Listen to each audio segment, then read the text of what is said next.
Trump announces plans to impose a 35% tariff on imports from Canada.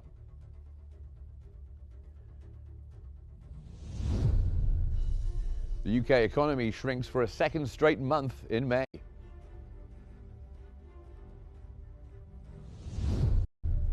And the IEA says oil market tighter than it appears despite surplus forecast.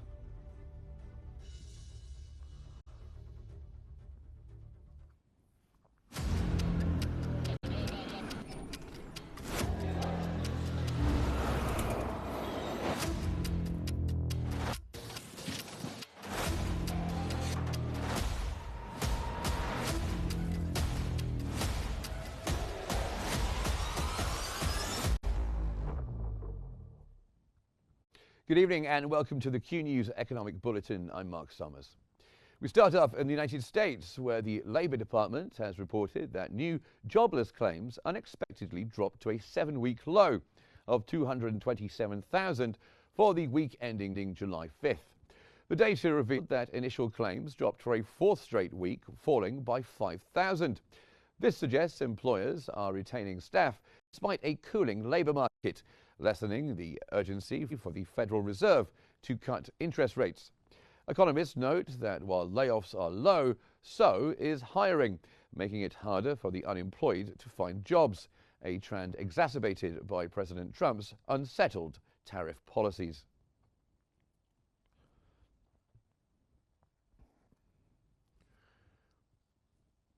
The White House has launched a direct attack on Federal Reserve Chairman Jerome Powell, accusing him of gross mismanagement over a lavish renovation project at the Fed headquarters. Office of Management and Budget Director Russell Vought, a close ally of President Trump, claimed the project was $700 million over budget, with a total estimated cost of $2.5 billion, likening it to building the Palace of Versailles. Vought asserted that original plans included extravagant features such as rooftop gardens, VIP dining rooms, and use of extensive high-end marble, implying a misuse of taxpayer dollars.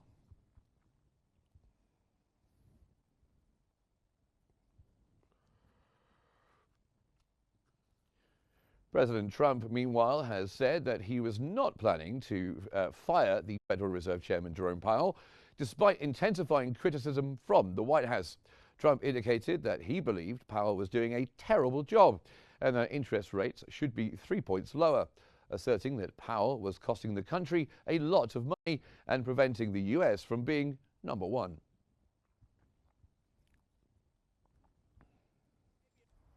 John Trump, do solemnly swear that I will faithfully the office of President of the United States.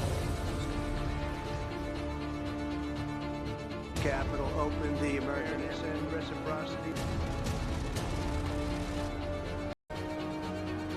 Mexico. Canada. Greenland.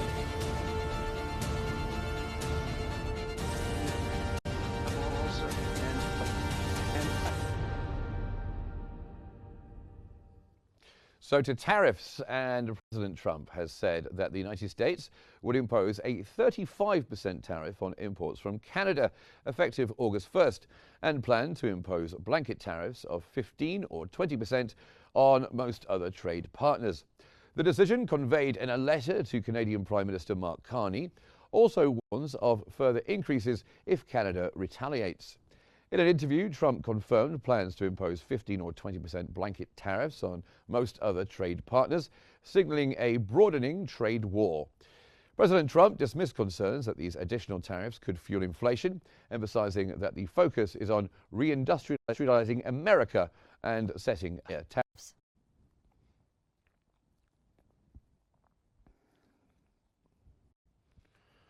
In response, Canadian Prime Minister Mark Carney has pledged to steadfastly defend Canadian workers and businesses following U.S. announcement of a 35% tariff on imports effective August 1st. Carney stated on X that Ottawa will continue working towards the revised deadline for United States-Mexico-Canada agreement negotiations, which now aligns with the August 1st tariff implementation date. The Canadian government is focusing on strengthening its economy and diversifying trade partnerships to mitigate the impact of US tariffs.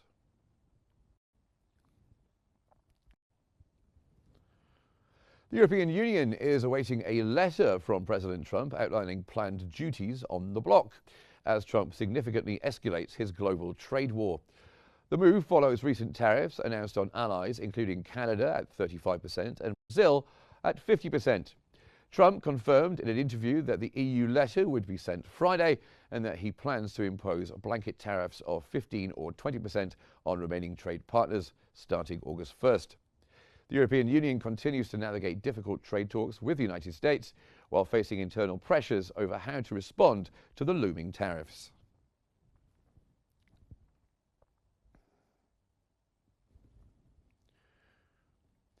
The Kremlin is on alert following US President Donald Trump's announcement that he will deliver a major statement on Russia on Monday. Kremlin spokesperson Dmitry Peskov confirmed that Moscow is awaiting the details of the announcement. Trump has expressed growing frustration with President Vladimir Putin regarding the Russia-Ukraine conflict.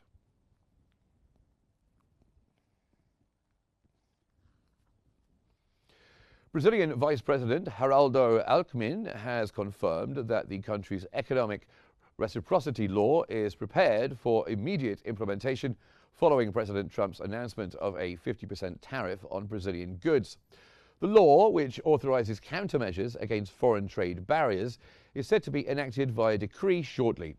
Brazilian Agricultural Minister Carlos Favaro announced plans to diversify trade, focusing on markets in the Middle East, South Asia, and the Global South.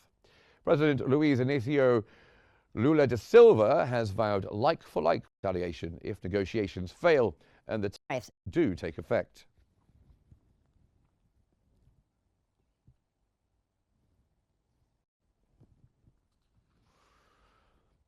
So Brazilian President Lula da Silva has vowed to impose reciprocal tariffs on US exports if President Donald Trump follows through on his threat of a 50% tariff on Brazilian goods effective August 1st. Lula stated Brazil would first seek a diplomatic solution but would activate its recently passed law of reciprocity if negotiations fail. Do ponto de vista diplomático, tem várias medidas para ser tomado e Itamaraty vai tomar. A gente pode recorrer ao OEC, a gente pode mandar investigação, sabe, com outros países, cobrando dos Estados Unidos coerência. Mas o que mais vai valer é o seguinte: nós temos a lei da reciprocidade que foi aprovada no Congresso Nacional. E não tenha dúvida que primeiro nós vamos tentar negociar, mas se não tiver negociação, a lei da reciprocidade será colocada em prática. Se ele vai cobrar 50 de nós vamos cobrar 50 dele. Now, for more analysis of the tariff situation, we are joined from Washington by the founder and chairman of Lynx Investment Advisory, Peter Qnews. Thank you very much for joining us here on our economic bulletin. So what are the immediate and long-term implications, do you think, of the White House's direct accusations of gross mismanagement against the Fed chair, Jerome Powell, regarding the headquarters renovation? What did you make of these accusations of this lavish lifestyle they're trying to have at the Fed? Hello, Mark. It's always a pleasure to be with you. That's an interesting question, because the first thing you have to think of is why would Chairman Powell be accused of doing something like this when he won't even be around to see the results? I mean, think how silly this is.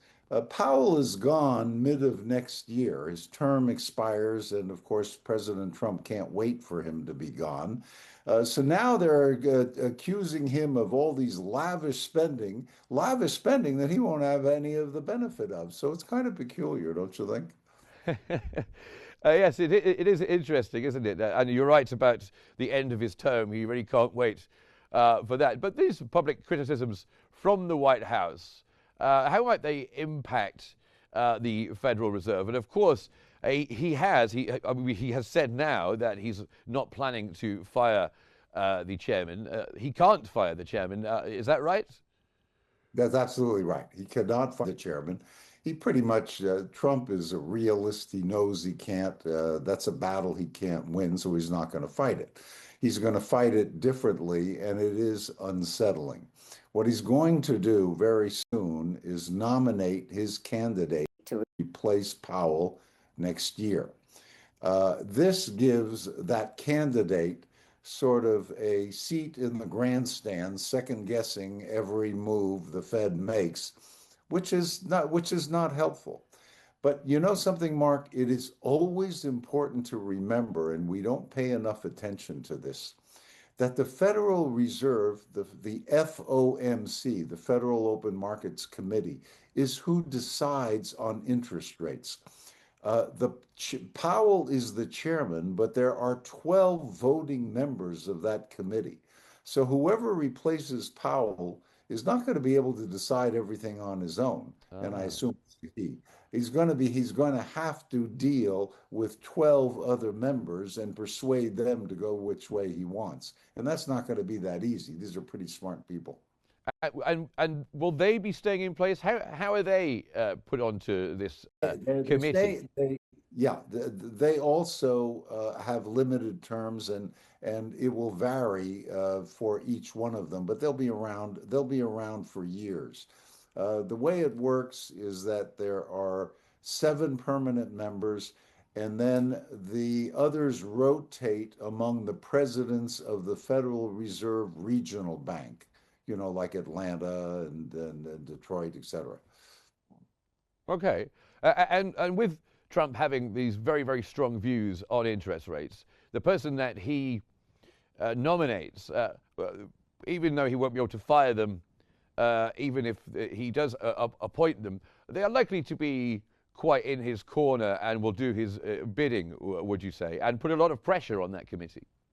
Yeah, that's the main point you raise, Mark, and it's disturbing because one of the great features about the American economic system is the independence of the Federal Reserve. This is one of the things that, world financiers count on when they put their money in the United States. Whoever is nominated by the president, one will assume is going to do the president's bidding, which is unhealthy, which is why we're going to be talking a lot more about the other 11 voting members of the Federal Reserve when this happens. But this is not a healthy situation. Well, let's come to tariffs then, a conversation that I think we've had many times with you here on Q News about the different tariffs.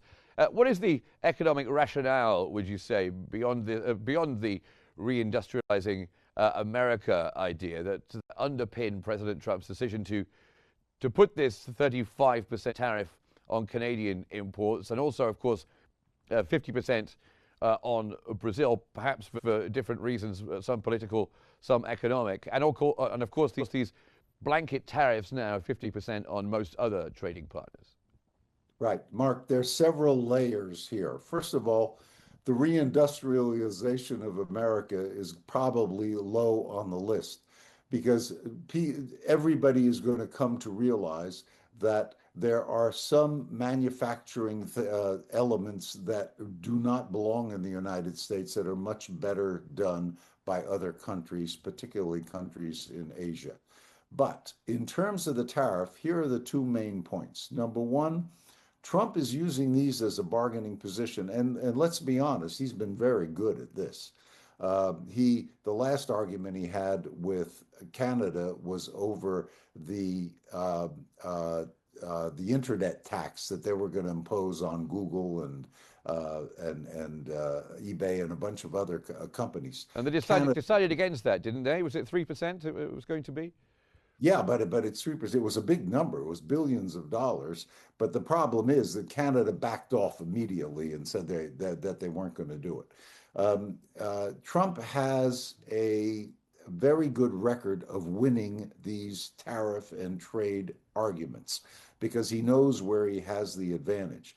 And if you really want to know if they're having an effect or not, the best thing to look at is the U.S. market, because if the American investors were worried about this, you would see major declines in the stock market.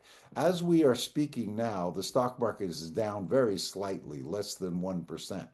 So there's a message here, and that message is that the economy is, and the major investors are not terribly worried about the tariffs. But that's just one aspect. Let's talk about the other one. Sorry, go ahead. Go ahead. Go ahead.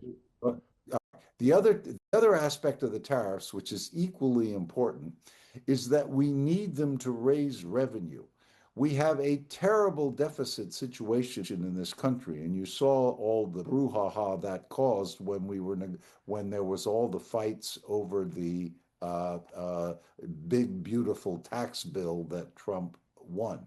But we do need to raise revenues, and tariffs are a way to do it. Now, we've been pretty used to the fact that there will be an institutional 10% tariff on everything that comes into the country.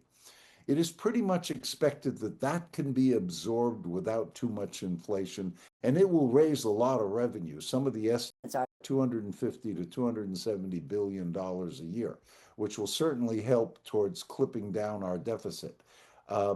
Now he's talking about maybe 15 or more percent, which is also somewhat unsettling, because if we settle on that, the effect on inflation may well start to appear.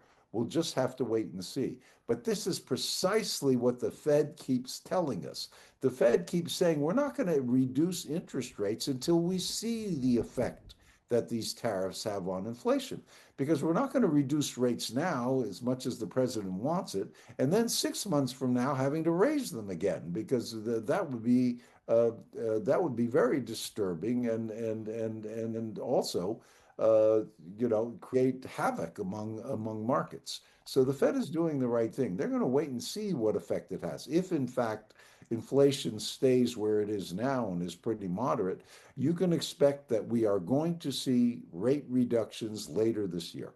Well, Trump's dismissed the concerns that the tariffs, the widespread tariffs, could fuel inflation within the U.S. economy. And of course, as you mentioned, he can kind of bully around the leaders a little bit, different leaders, and get them to back down on certain taxes on U.S.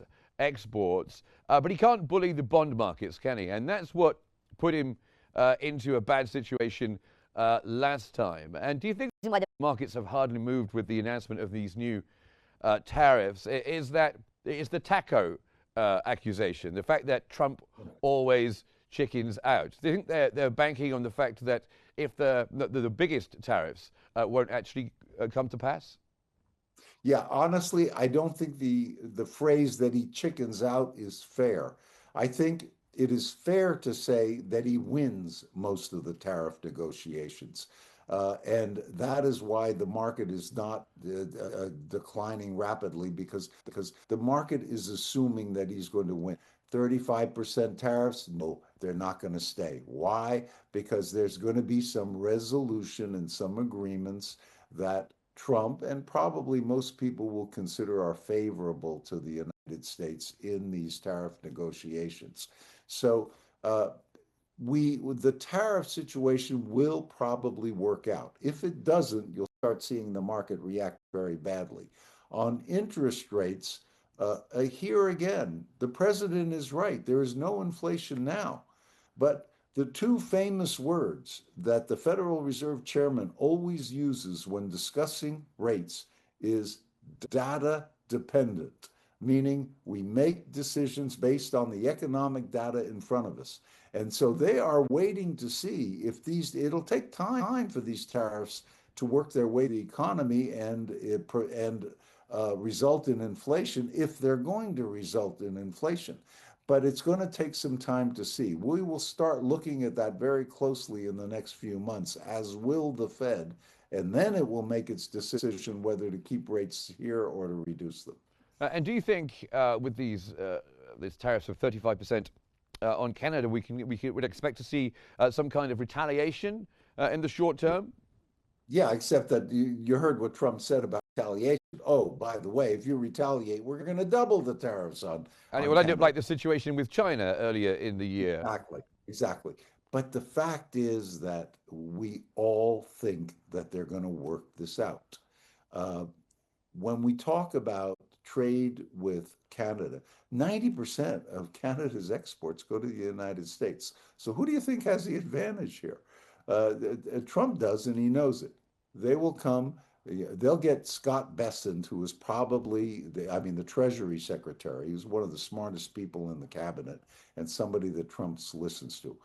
Bessent will do the negotiations in a much less controversial and much less confrontational manner. It'll be more diplomatic. And basically, we're all expecting, and the market is expecting, that this will get resolved. And do you think, like beyond the economic impacts, do you think there might be geopolitical consequences for the US escalating trade tensions with key allies? Sure, sure.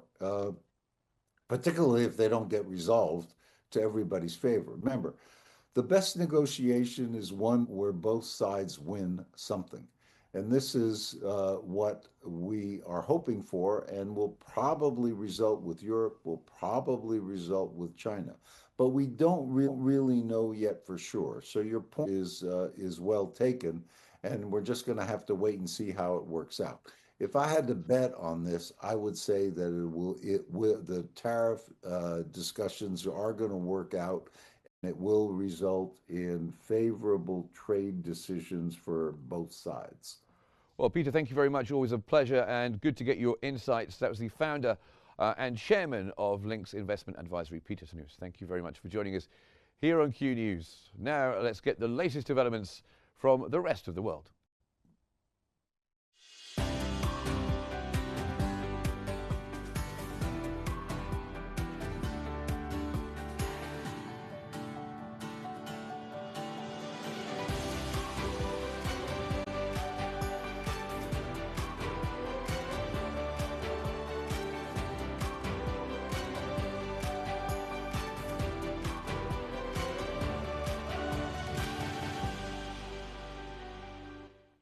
The Office for National Statistics, the ONS, has reported that Britain's economy unexpectedly contracted for a second consecutive month in May, shrinking by 0.1% after a 0.3% drop in April. This downturn, driven by declines in industrial output and construction, increases expectations for an August interest rate cut by the Bank of England. The economic struggles are compounded by factors including a tax hike on employers and the impact of President Trump's trade policies.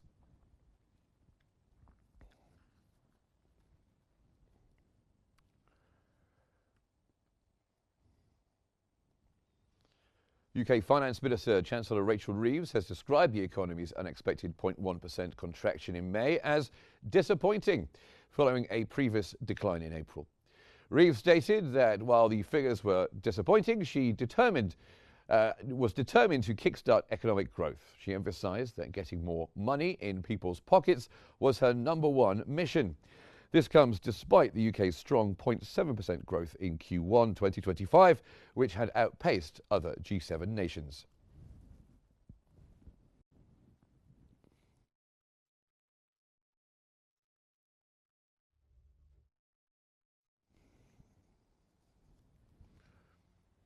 Staying in Europe, and Germany's upper house of parliament on Friday approved a €46 billion tax relief package for 25 to 29, aimed at supporting companies and reviving the nation's sluggish economy.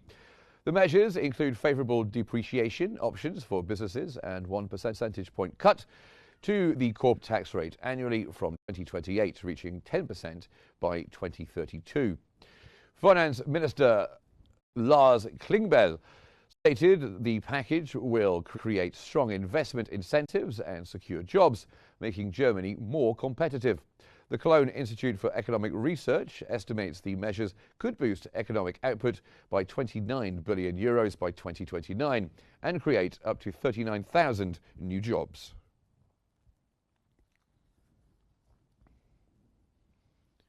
Statistics Office INSEE has reported that French consumer prices rose more than initially estimated in June, with the harmonized inflation rate revised up to 0.9% year-on-year from a preliminary 0.8%.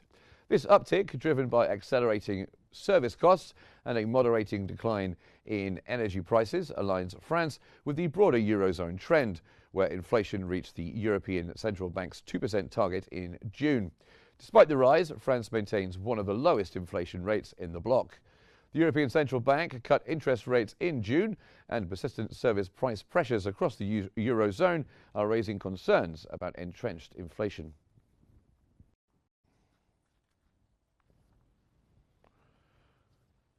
China's Ministry of Commerce spokesperson He Yongqian has urged the European Union to adopt a rational and unbiased approach to trade, marking 50 years of diplomatic ties.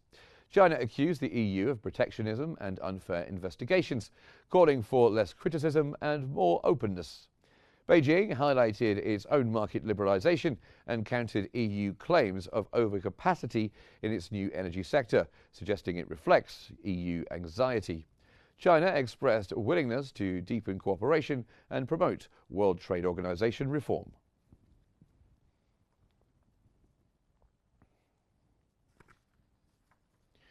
Malaysia's Foreign Minister Mohammed Hassan emphasized ASEAN and East Asian partners' cooperation to weather economic and geopolitical challenges. That was at the East Asia Summit in Kuala Lumpur.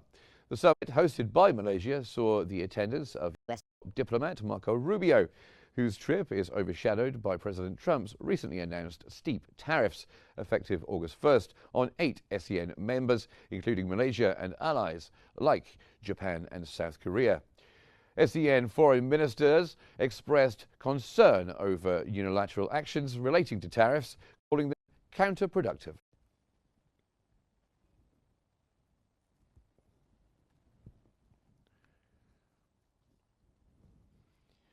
U.S. Secretary of State Marco Rubio has said he is not concerned that new U.S. tariffs will alienate ASEAN countries and create an opening for China. Speaking after the East Asia Summit in Kuala Lumpur, Rubio asserted that countries will trade broadly and that negotiations can continue before the August 1st deadline. New U.S. tariffs of 25% to 40% are set to impact Japan, South Korea, Malaysia, Indonesia, Thailand, Cambodia, Myanmar, and Laos.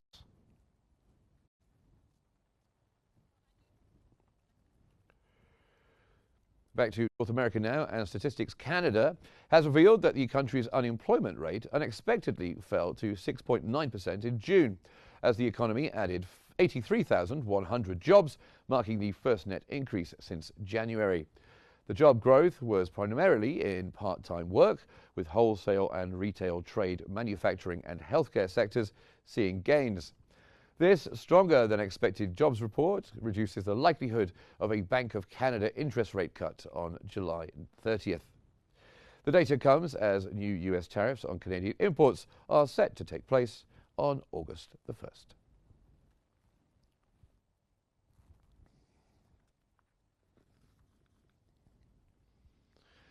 South Africa's Tourism Minister Patricia de Lille has announced a 2.43 billion South African rand budget for 2025-26, targeting tourism growth, job creation and sector transformation.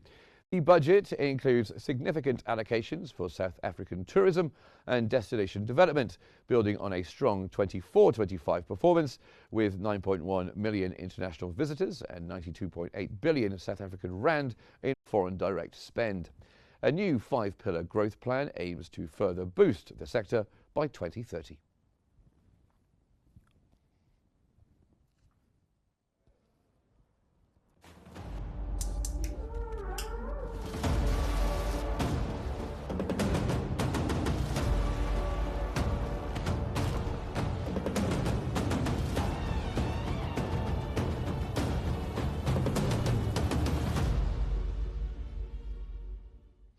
And now to the Middle East and North Africa, where Chinese Premier Li Qiang concluded a visit to Egypt yesterday, focusing on strengthening economic cooperation. During his meeting with Egyptian President Abdel Fattah el-Sisi, Lee pledged to expand Belt and Road collaboration in trade, finance, manufacturing, new energy and technology. He also encouraged more Chinese enterprises to invest in Egypt. President el-Sisi affirmed Egypt's commitment to deepening economic ties, particularly in investment, infrastructure and tourism.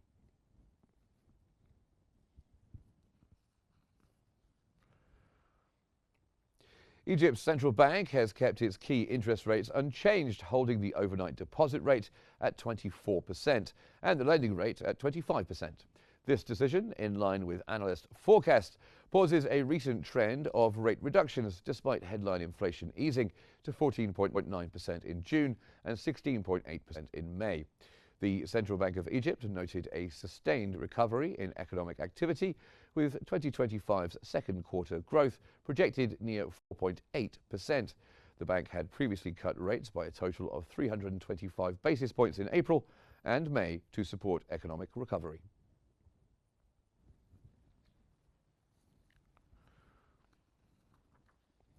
Credit ratings agency Moody's has upgraded Oman's long-term issuer and senior secured ratings to Baa3 from Ba1, moving it into investment grade.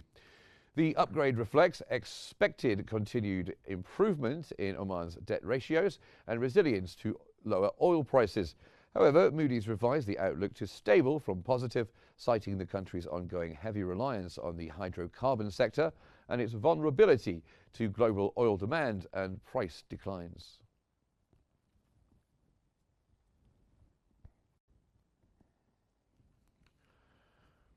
In the energy sector, the International Energy Agency has reported that the global oil market is tighter than it seems, despite its own forecast of a significant supply surplus.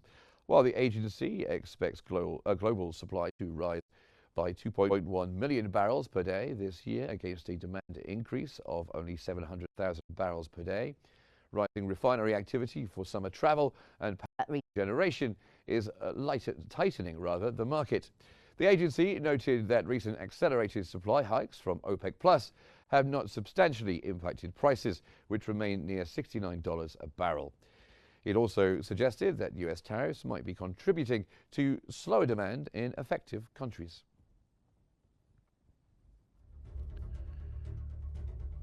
Now, that's almost all we have time for on our economic bulletin, but let's recap the main headlines tonight. Trump announced his plans to impose a 35% tariff on imports from Canada.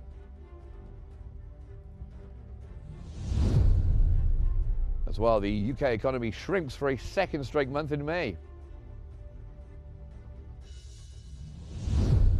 And the International Energy Agency says oil market tighter than it appears despite surplus forecast. And that's all we have from our economic bulletin tonight. But don't forget, you can follow Q News 24 hours a day on our social media platforms at Q News. Use each. Stay informed. Thank you for watching and stay tuned for updates here on Q News.